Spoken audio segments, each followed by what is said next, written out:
if you don't ask, you don't get. And so I think you shouldn't be afraid or think that you have to come to investors with all the answers or all the expertise, because by the time you get to that point, the opportunity's probably passed you by. It's about owning the stuff that you are very, very good at, raising capital on that, and asking for help to fill in the gaps that you need to. So you definitely do not need to have all the answers or all the experience.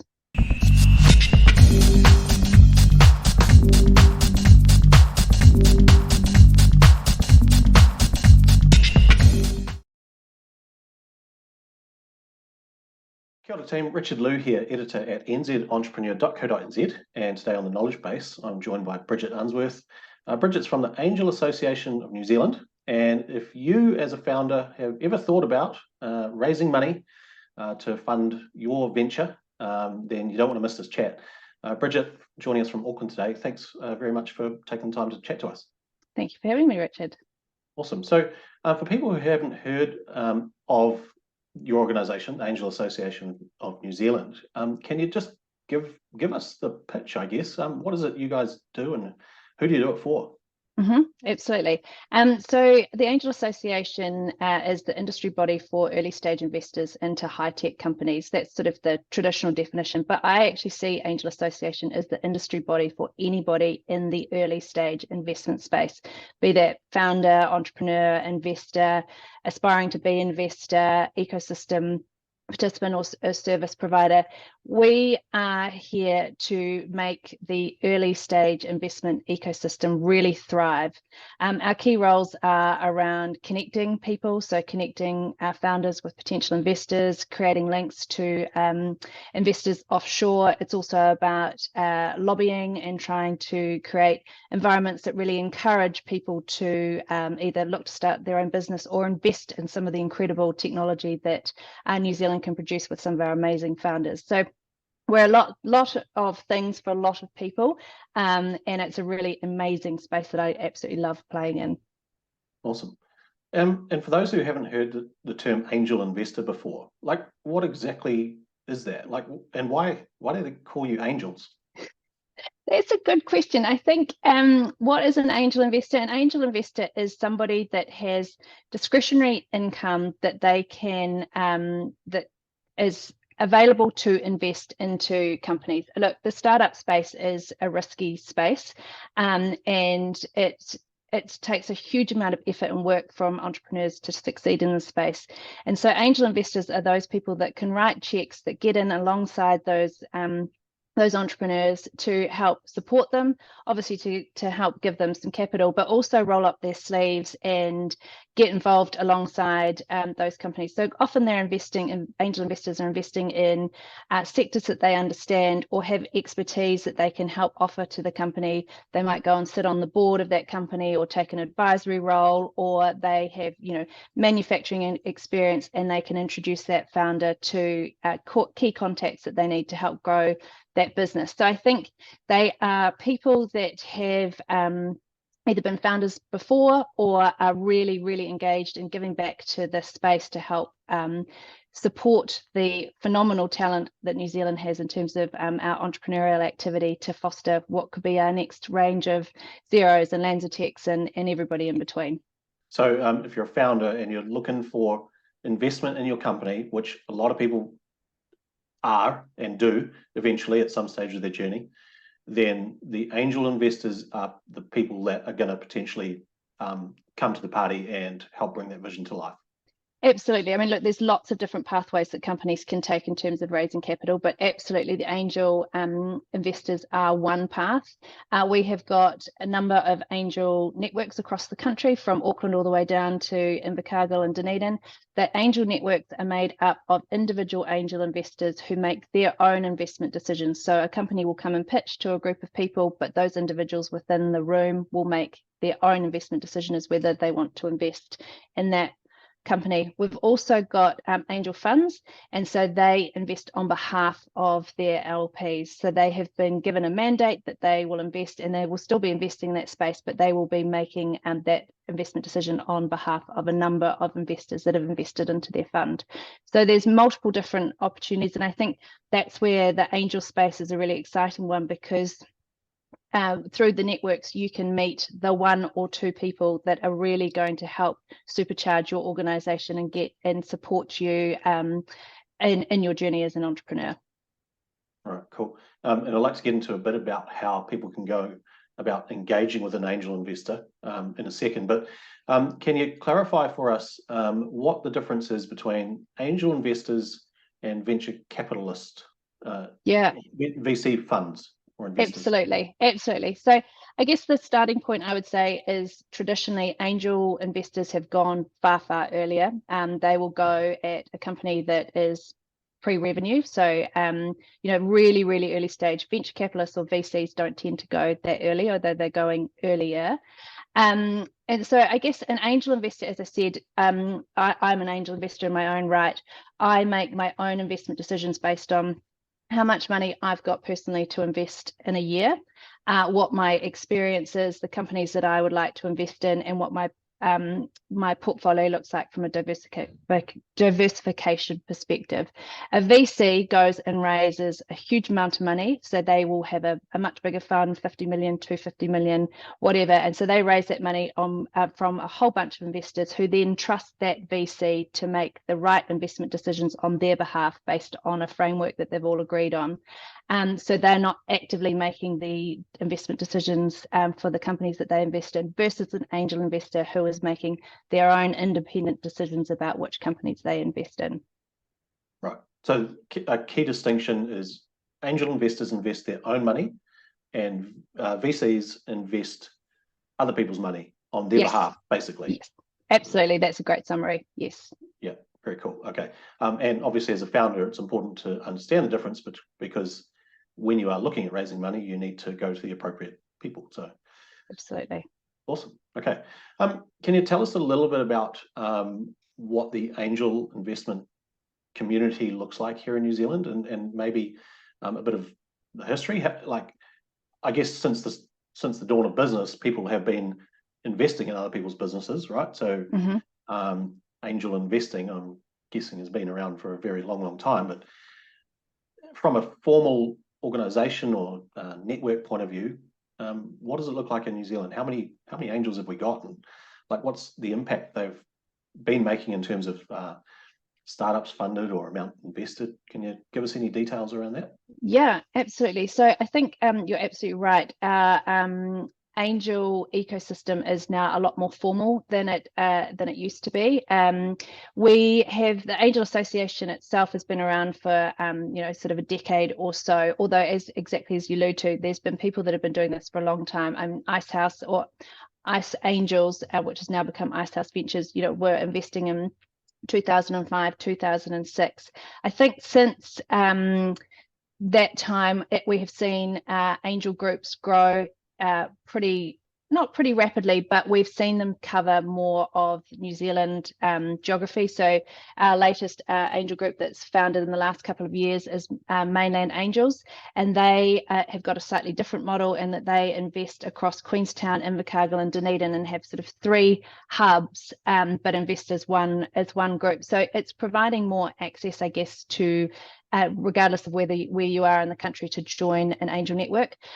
We saw for over 2010 to about 2019, 20, something like that, we saw year-on-year growth. And this, just to clarify, this is for angels that we track formally in within the Angel Association and within our members. It's not, that's not the number. There will be a lot of other people that do this completely separately in their own little groups, or just completely fly under the radar. But what we've seen is that we've capped out at about 1,000 angels that are investing at least one investment a year. What we've also seen, 2000 and 2021 were phenomenal years. Obviously, nobody needs reminding that was the COVID time, but we really saw investment absolutely ramp up and have pretty phenomenal growth year on year. After 2 years of that, in 2022, we saw that investment level kind of drop back to the pre-pandemic levels, which I don't think is necessarily a bad thing, because our investment rate was growing at probably what was an unsustainable Right, but it's still, we're still investing incredible amounts of capital. So for the early stage space at the end of 2022, we invested just under 230 million into early stage companies. We haven't got the full end of year data for what 2023 looks like, but the first half of 2022, we funded same number of deals, so 67 deals were funded at the start of this year compared to, or the first half of this year compared to 66 in the year before, and there was only a slight drop in capital that was invested. We put 71 million into the start of this year. What we saw in the change was that we normally see one quarter going into initial deals, so the first time that an investor puts money into a company, and 3 quarters going into companies existing in their existing portfolio or follow-on rounds. What we saw at the start of this year was that it's moved a lot more into 1/5 going into new companies and investors retaining more capital to be able to support their existing portfolio of companies. We always tend to do more investing in the second half of the year. So it'll be really interesting to see what the full year for 2023 looks like compared to 2022, but it should be sort of on par with what we've done in previous years. I think it's important to sort of commend all the Kiwis out there who are investing in early stage businesses, because for so many of us, the easy thing to do would be just buy another house or just get another rental property, right? Just play that game. Yep. And so I think it's really remarkable that we've got a bunch of people out there who are actually going, no, we're going to put some of our hard-earned money into supporting innovation and other Kiwi entrepreneurs, because that's where the real value comes from, not selling houses to each other. Absolutely. I mean, I think what you've just said is at the heart of why people do this. There is a lot of easier ways to try and make money.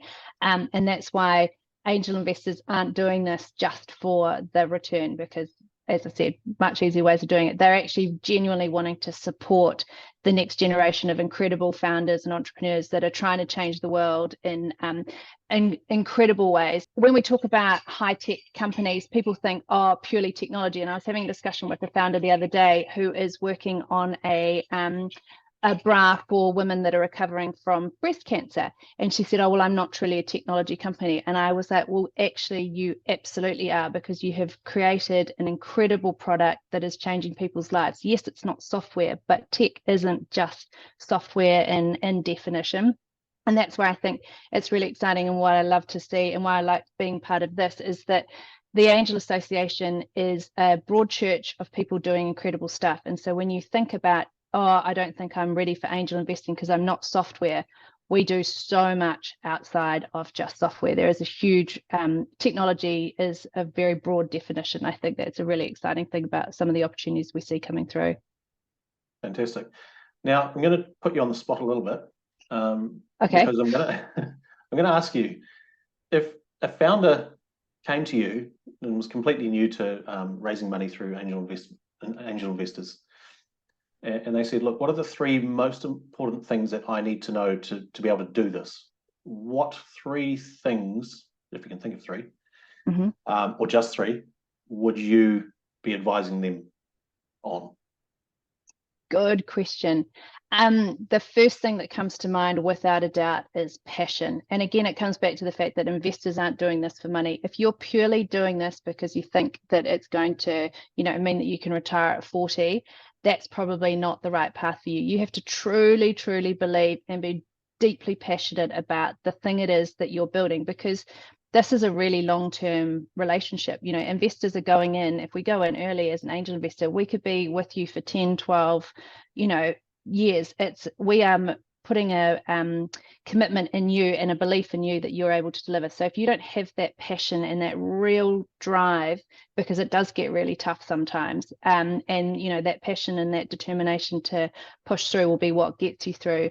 I think that if you can absolutely showcase that you can really understand that you're actually genuinely solving a problem and it is actually a need that exists out there. And I think that's a really difficult nuance to get, but it's something that I think if you can really strongly articulate exactly who needs this, why they need it, and why they're going to buy it, then I think that is a really compelling reason for investors to get in behind you and back you. And I think the third thing, you need to have that kind of vision for what it is, and it's kind of to the point I just made then, but it's also the vision about where are you going to go? Take me on that journey, because if I've signed up with you, I'm going to be on this journey for a long time. So tell me, what is your aspirational goal? What do you think you can achieve? And then let's work me back from that point of view. So I think it's a combination of all, and underneath all of that is obviously that passion piece. But people will say, you know, they've got an investment thesis, and I think with hindsight, I do have an investment thesis, but sometimes it feels right here, or it feels right down here, and, you know, my tummy. And that's a really difficult thing to articulate for a founder and say, well, this is why I invested in you. I just saw you up there. I believed in what you were telling me, and I wanted to back you and give it a go. So that passion thing, I think, is just fundamental. And you can see quite quickly if somebody just doesn't have that passion and that true belief that what they're doing is phenomenal. Awesome. There's some really valuable insights there as to how an angel investor might be thinking. Can we just touch on experience? Because I know that's something that, you know, a lot of founders grapple with. Obviously, when you're building a business for the first time, it's your first time. You don't have experience per se. Mm-hmm. And I think there's a lot of founders who sort of count themselves out of the race, saying, well, you know, maybe I'm not investable because I haven't done this before. But can you just quickly talk to that? Yeah, look, I think obviously people talk about second-time founders are easier to invest in, and yep, absolutely they are. But I think first-time founders, you've got every chance, just as much chance as a second-time founder in raising capital. We don't expect you to have the experience. That's sort of why you're also looking to bring in angel investors, because they have had some of that experience. And that's why, you know, there's a saying that says not every dollar's even. I think if you can bring on angels that have got that experience that you don't have, and being really quite honest about the fact that, you know, you've got the vision and you've got the technical depth to drive this piece, but actually you don't get quite how to do marketing and you need help with that, and you know, you need some connections that if you don't ask, you don't get. And so I think you shouldn't be afraid or think that you have to come to investors with all the answers or all the expertise, because by the time you get to that point, the opportunities probably passed you by. It's about owning the stuff that you are very, very good at, raising capital on that, and asking for help to fill in the gaps that you need to. So you definitely do not need to have all the answers or all the experience. Cool, great, good to hear. Now, just to wrap up, how does a founder go about engaging with angel investors? Like, what's their first port of call, so to speak? How do they find out who to talk to? Yeah, I wish it was a wee bit more clearer and a little bit more simple, that you could just put your you know, location in and bang, it popped up 20 contacts. Couple of ways. One, our Angel Association website has a list of every single member, so you can go on there and have a look at angel networks that are in your region, or angel networks that invest in your sector, and all their contact details are on there.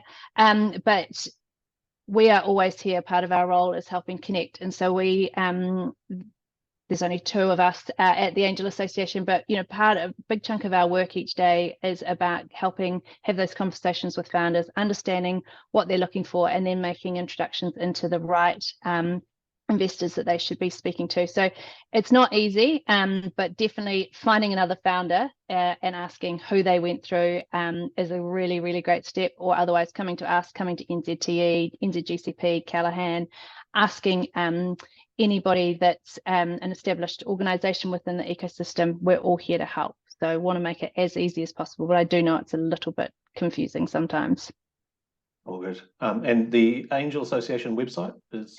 Just www.angelassociation.co.nz. It's got all our events. It's got term sheet templates, shareholder subscription documents, glossaries, angel members, networks. There's a whole bunch of information on there. So yeah, have a look on that, and it's got our contact details too, so you can always reach us that way as well. Fantastic. All right, well, that was Bridget Unsworth from the Angel Association of New Zealand. Thanks so much for joining us today. Thank you, Richard.